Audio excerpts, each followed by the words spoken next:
Kung tutuusin, malaking bagay sana para sa mga kagaya nila Dagul at ng Plaridel ang ilang programa ng pamahalaan gaya na lang ng Pantawid Pamilya Pilipino Program o 4Ps.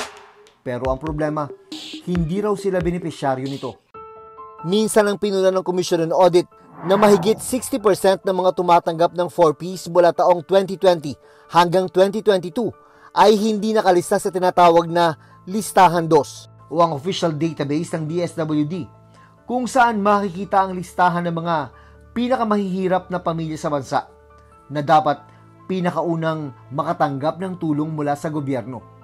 Sabi pa ng COA, sa 3 taong yon, tinatayang humigit kumulang 147 milyon pesos ang kabuuang naibigay sa mga benepisyaryong hindi naman kasama sa listahan.